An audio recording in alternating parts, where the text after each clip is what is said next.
Xbox just delivered a massive update. What's up, y'all, and welcome to Xbox Ready, my YouTube channel that's about Xbox stuff. I get on here, I talk the latest Xbox news, games, hardware, drama, you name it. And today we're going to be walking through everything that Xbox just dropped as part of their June update, starting with some changes regarding your dynamic background as well as the game art that is displayed whenever you hover over a game title. Now, chances are if you own an Xbox, if you watch this channel, you know about dynamic backgrounds. And I'm sure at this point you also know that there is a feature on your Xbox that when you toggle it on, when you're on your dashboard and you're hovering over a game title, whatever game that you're hovering over, the art for that game will appear on your dashboard and it'll fill up the screen. You can see an example of that right behind me. My cursor is over Elden Ring on my dashboard, therefore Elden Ring is blown up my screen. Up until this point, Xbox owners had to choose whether or not they wanted a dynamic background or the ability for game art to appear when they hovered over the tile. But no longer. Yes, that is right, you can now have a dynamic background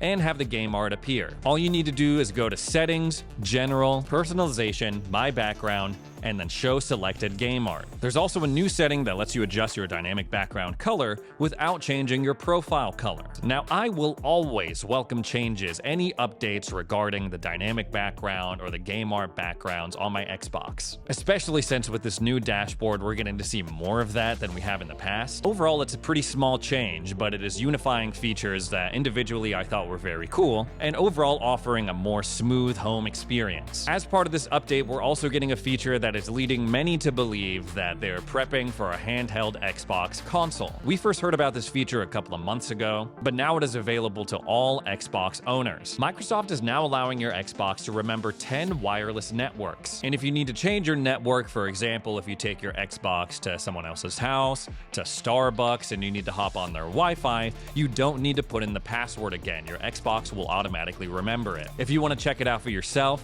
you can go on over to Settings, General, Network Settings, Manage Wireless Networks, and Manage My Networks. Now, I don't know if they're rolling this out specifically for the handheld Xbox, but all I'm saying is that that would be a very useful feature to have on a portable gaming console. They try to pitch it as, oh, well, if you take your Xbox somewhere else. My Xbox, I don't know about y'all, but my Xbox does not leave my house. That wasn't always the case. Yeah, back in the day, I would bring my 360 over to my friend's house. We would have Halo 3 LAN parties.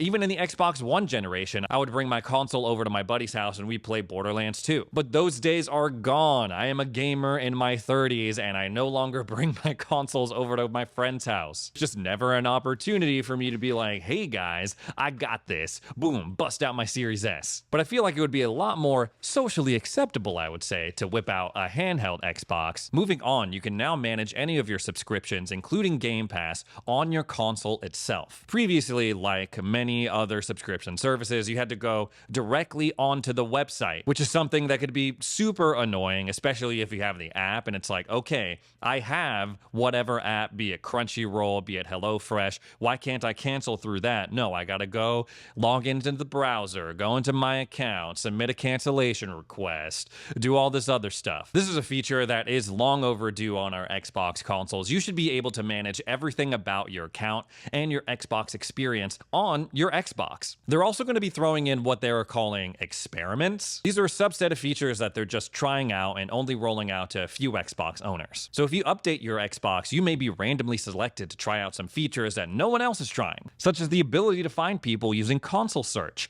updates to the Game Pass layout and style, and additional information to search card results and flashcard store buttons. We're also getting a firmware update for controllers, though if you don't have the Xbox adaptive controller, it won't really affect you. According to the Xbox Wire, you'll have expanded support for more connected USB accessories, and this update will better support full functionality of some accessibility peripherals. That is a mouthful. Oh my god, accessibility peripherals. Each port now supports up to 12 buttons, a second stick, and a hat switch. They also have an update for the Elite Series 2 controller. Apparently, they improved this thing that was happening where it would randomly disconnect if you had a headset attached to the audio jack on the controller. Mine automatically updated as soon as I booted up my console, but if it's not updating for you, go on over to the accessory app and do it manually. They also have some updates coming to the Xbox PC app. This is something that they've been testing out for a while now, but as of this week, the Game Pass tab will now display options to directly access all games from Xbox Studios, EA Play, and Riot Games that are available in the catalog. They're also rolling out a couple of updates for cloud gaming. You now have the ability to manage your save data with a certain game, whether it's cloud-based or save data you accrued through your time on console. You can manage and delete all of that stuff literally on the cloud gaming dashboard. Apparently, this is intended to help people who are locked out of games on their console because their game is corrupted or their saves are corrupted in some way. So if that ever happens, you can go on your browser, access your dashboard pretty much through the cloud, and then delete that corrupted file. Mouse and keyboard support is also now available to all cloud gamers. What the f? Now, last month, Xbox announced that they were bringing mouse and keyboard support to cloud games if you're playing them on Chrome, Edge, or the PC app. Now that's something that they're rolling out to all fans of Xbox. If you click on a game, it should have a tag that says mouse and keyboard cloud support, but they also have an entire section that says like, oh yeah, you can play these games on the cloud with a mouse and keyboard. It's pretty cool. No word yet on whether or not we can play our owned games through Xbox Cloud Gaming. This is a feature that they've been talking about for forever now. It was teased a while ago at this point, and to be honest, it's something that Xbox just needs to implement. Much like handheld gaming, cloud gaming platforms it's becoming more competitive, and they're all offering features that Xbox is not, mainly the ability to play a game that you own through a streaming service like Nvidia GeForce Now or Boosteroid. Cloud gaming is technically in beta for Xbox, so I get it, there's not going to be the full complement of features available, but it's been in beta for forever now, for years at this point. I see them doing the work on it, like bringing the dashboard experience to cloud gaming on browser, managing your saves, mouse and keyboard support, but they got to kick it up a notch, especially if they're trying to go with this multi-pronged ecosystem, every screen is an Xbox sort of thing. But those aren't all the updates that we have to look forward to this June. No, at the summer showcase this past Sunday, Xbox confirmed that the Shattered Space expansion for Starfield is coming out later this year. But they also threw in a surprise update that adds a surprising amount of content. The biggest thing being that they added in creations. Through creations, you can get new cosmetics, gear, quests, and it's a mix of things that are made by the community and, of course, Bethesda. You do have to pay for some of them, though, so be aware of that. They threw in a couple of new missions, the Vulture and the Starjacker. That is a very questionable name. But they also threw in bounty mission boards as well, including the Elite Trackers Alliance mission board, which has tougher bounties. You'll now also be able to craft melee weapon improvements and also your own ammo, finally. But the question on everyone's mind is, where are the cars, man? Give us a space rover. Give us like a space scooter, a hoverboard, something. I don't know, man. I know that kind of breaks like the realistic sci-fi thing that they were going for, but what they showed off with Shattered Space, it looked a lot more fantastical. It was leaning more into that sci-fi territory. And if you're gonna go that route anyway with the DLC, you might as well go ahead and throw in a hoverboard. Next up, I'm gonna try out a segment. I don't know if people are gonna give a shit about it, but I'm calling it Game Watch.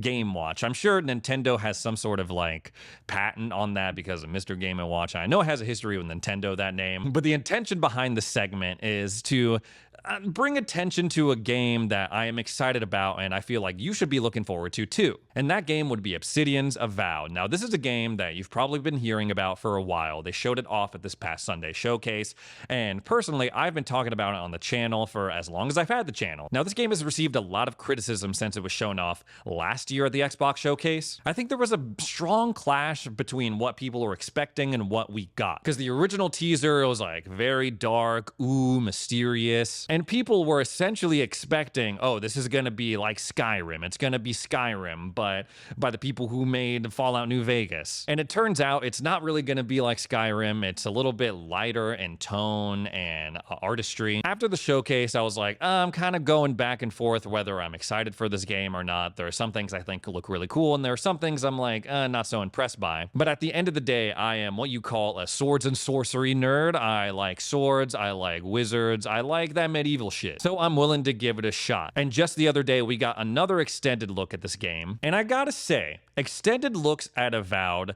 just do it way more justice than these like 1-2 minute trailers. We know that Obsidian, the studio behind this game, they have very deep roots in RPG storytelling. Pillars of Eternity, The Outer Worlds, Pentiment, all of these games have a certain element to them that forces the player to make some pretty tough choices that ultimately have an effect on the world around them. It's what makes them so interesting. In that first planet on The Outer Worlds, without giving too much away, you're basically faced with the choice of like, oh, do I make this certain group of people come back to these like terrible working conditions, this like crappy place to live, or do I let them go, give them power, and essentially cripple and doom the people to death that are in that encampment? Or do I steal the people's power that ran away and basically doom them to death? It's an aspect that I was really hoping would show up in Avowed, and after this extended deep dive, it looks like that's going to be fully into play. In this game, you're going to be taking on the role of an envoy of the Aedirnian Empire, which is a faction that appears in the Pillars of Eternity game.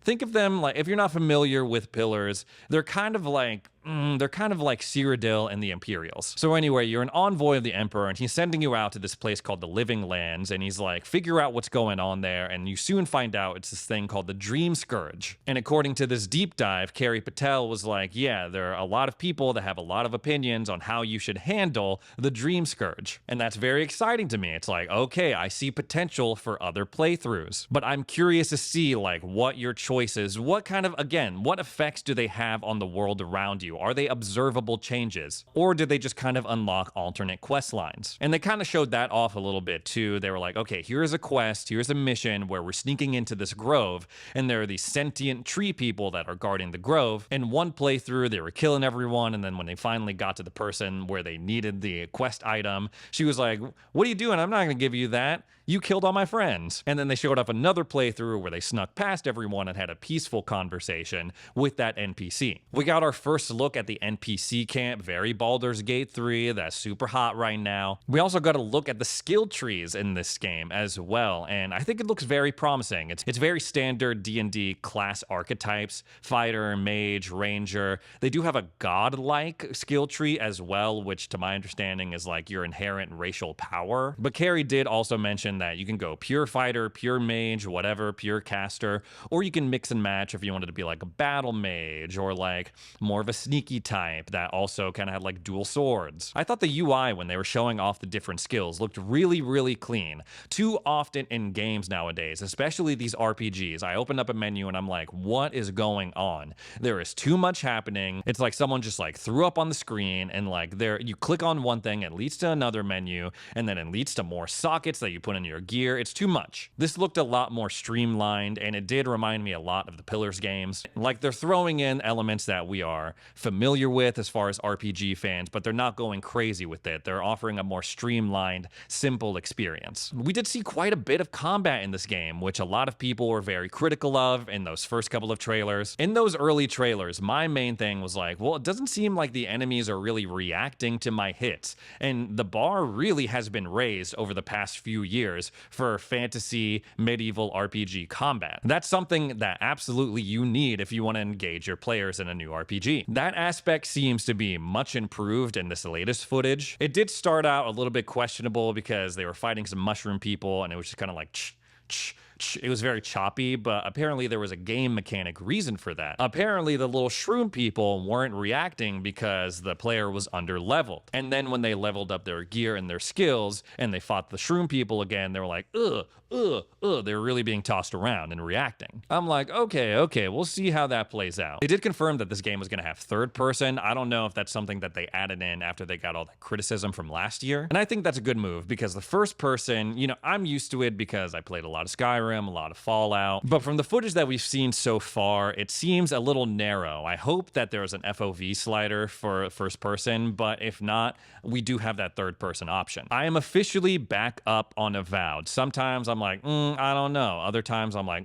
yes. But now I'm locking in my decision. I'm officially excited for this game. It's apparently going to be coming out November 12th. They wrote a blog about Avowed on the Xbox Wire where they were just talking about the game and the features, and they were like, oh yeah, by the way, November 12th, 2024, that's when this is coming out, and then they deleted it. So while it may not come out exactly on the 12th, I would imagine that this game has some sort of fall release window. I'm super excited to see what they do with this game. I love Obsidian. They're a smaller studio. Yes, they usually ship like AA games and projects, but every game I play from Obsidian, I'm like, I really like this. I want more. And we're gonna be getting more this fall. Hopefully they don't go the way of Tango Gameworks. They say they're not afraid of that. I don't think they're in danger of it. They've proven that they can make not only good games, but games that sell. Grounded was doing really well on the PlayStation bestsellers charts just not too long ago. Matt Booty mentioned that they need smaller games like Hi-Fi Rush for the prestige, for, you know, like the review fodder, and that's exactly what Obsidian gives. Anyways, guys, that's all the Xbox stuff I have to talk about today. If you made it this far into the video, consider subscribing. If you like my content, if you like Xbox stuff,